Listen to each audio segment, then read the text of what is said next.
Sa homilia. Magandang good morning sa inyo lahat. Magandang umaga po naman. Pakibati po ang katabi ng magandang umaga. Ang sino mang nagnanais sumunod sa akin ay kinakailangang itakwil ang kanyang sarili, pasanin ang kanyang krus at sumunod sa akin. Ano po ba ibig sabihin ng krus? Ibig sabihin, hindi madali ang maging alagad. Kapag sumunod sa Panginoon, may hirap, may sakripisyo, may sakit at pagpapakasakit. At minsan kapag sumusunod tayo, meron ding kalungkutan. Ano ang nais ituro sa atin ng Panginoon ngayon sa umagang ito? Una, kailangan tanggapin nating mahirap ang buhay. Merong isang anak ng aking kaibigan nag-aaral sa Manila, umuwi daw. Sabi sa mami niya, "Mami, umiiyak, ang hirap-hirap namang mag-aral." Ang sabi ng mami sa kanyang anak na ito, "Anak, tandaan mo ito, lahat sa buhay mahirap. Mahirap mag-asawa, mahirap magpalaki ng anak, mahirap magpaaral, mahirap mag-aral. Mahirap magsaka na mabilad sa araw at magtiis ng ulan. Mahirap magtinda maghapon, mahirap magkarpintero, mahirap maging teacher. Mahirap maging pare." Kitang-kita nyo naman. Naubos na buhok ko. Mahirap maging pare. Subalit ang kaibahan nating mga Kristiyano, huwag nating kalilimutan, kasama natin ang Panginoon sa ating mga pasanin. At kahit tayo nahihirapan, hindi natin bibitawan ang ating pasangkrus. Hindi natin ibabalibag. Pasadya ang krus na yan. Lapat na lapat sa atin. At dahilan dito, kaya natin kasi huwag mong kalilimutan, isama ang Panginoon sa pagpapasan ng iyong krus. Amen. Pakisabi sa katabi, kaya mo yan, kapatid. Okay. Kalawa, sa pagsunod sa Panginoon, kailangang may magbago. Medyo mahirap yun, no? Sabi ni San Pablo Apostol sa ikalawang pagbasa, huwag niyong iayon ang buhay niyo sa mundo. Kailangan ay patuloy na magpanibago. At hindi madali ang magbago. Kailangang maalis lahat ng hindi Kristo sa ating buhay. Naikwento ko na yata sa inyo si Michelangelo na isang napakagaling na sculptor. Meron siyang obra maestra, yung David na statue. Hundreds of years na, almost 400 years plus na. Andun pa rin yung statue na yon. Dinadalaw ng napakaraming tao kasi po itong obra maestra. Napakagandang statue. Tinanong siya ng mga tao, "Michael, paano mo ginawa yan?" Sabi niya, bilang sculptor, madali lang. I remove everything that is not David. Inalis ko lahat ng hindi David. So sa ating buhay, sa pagsunod natin kay Kristo, paano maging masterpiece ang buhay natin? Medyo mahirap. Alisin natin lahat ng hindi Kristo sa ating buhay. Kailangang lilukin ang ating mga puso ng martilyo at sinsil ng salita ng Diyos upang lumabas ang tunay nating mga sarili bilang mga anak ng Diyos. Alisin ang taray, sungit at bangis upang palitan ng giliw at kaamuan. Tagal-tagal mo nang magsisimba, ang taray-taray mo pa rin. Ang sungit-sungit mo pa rin. At kung magsalita ka, napakabangis, napakabagsik. Hindi ganun ang Kristiyano. Pabayaan mong lilukin ang iyong buhay ng salita ng Diyos para maalis na yung ugaling yon. Kasi ang sabi ng Panginoon, "Learn from me, for I am meek and humble of heart." Kailangang alisin ang tampo, hinanakit, at sama ng loob upang makapagpatawad. Hindi madali yun, kasi talagang kumisan, natural sa atin yung magtampo. 3 days ago, merong akong dinaluhan na isang anniversary ng Prex. May nag-share doon ng kanyang buhay. Sabi niya, natuklasan niya, sinabi naman sa kanya nung nanay niya, "Anak, pinagtangkaan kong ilaglag ka nung ikaw ay nasa sinapupunan ko. At nagkaiyakan sila. No? Pero anak, no namang ikaw ay isilang, minahal na kita ng sagad-sagad, lubos-lubos. Nagkaiyakan silang magnanay at nanghingi ng patawad yung nanay. So, pinatawad niya sa kanyang puso.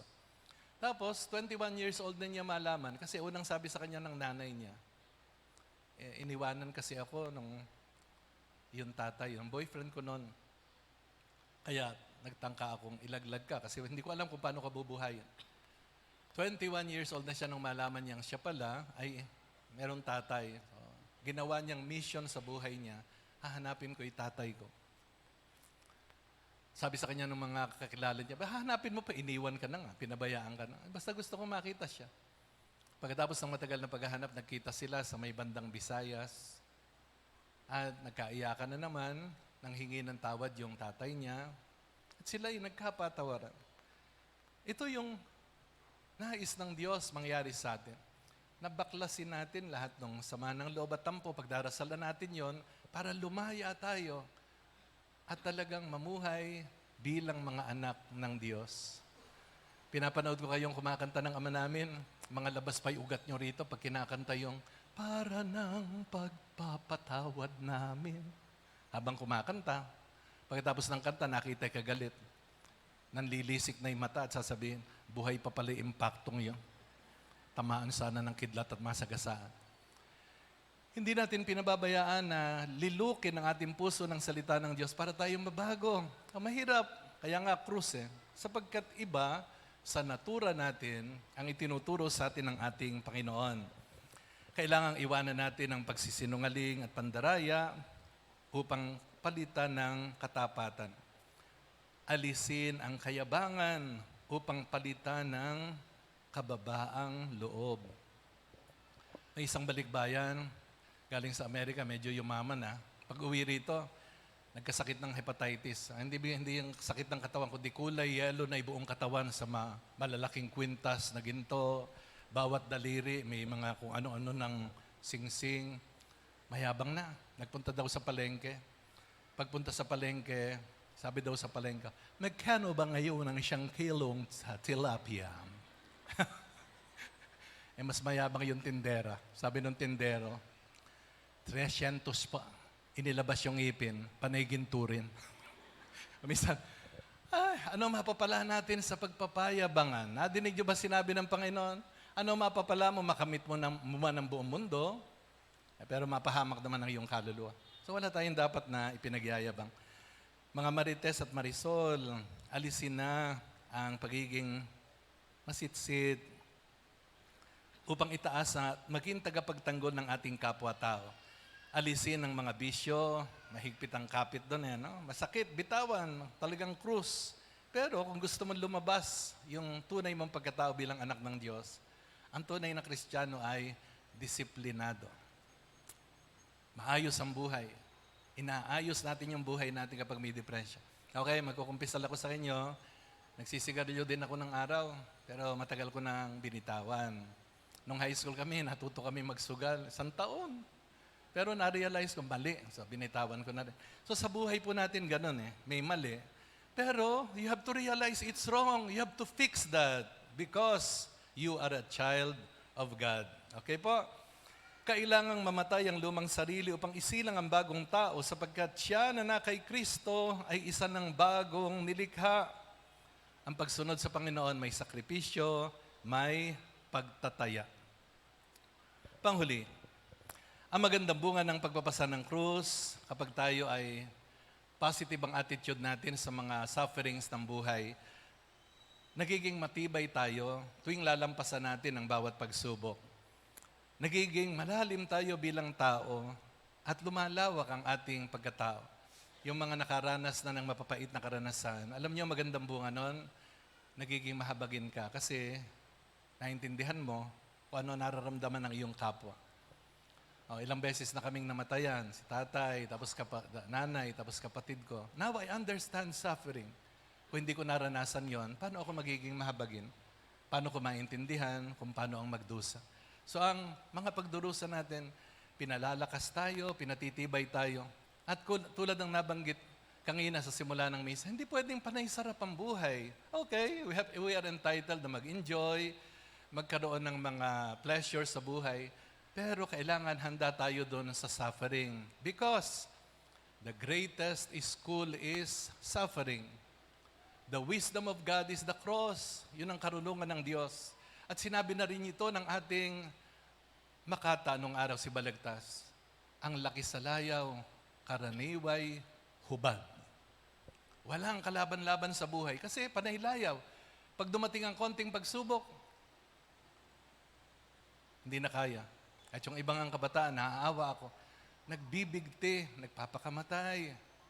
Kailangan tayong lahat maging matibay sa buhay na ito at itinuturo sa atin ng Panginoon na pasanin natin ang kanya-kanyang krus ng ating buhay.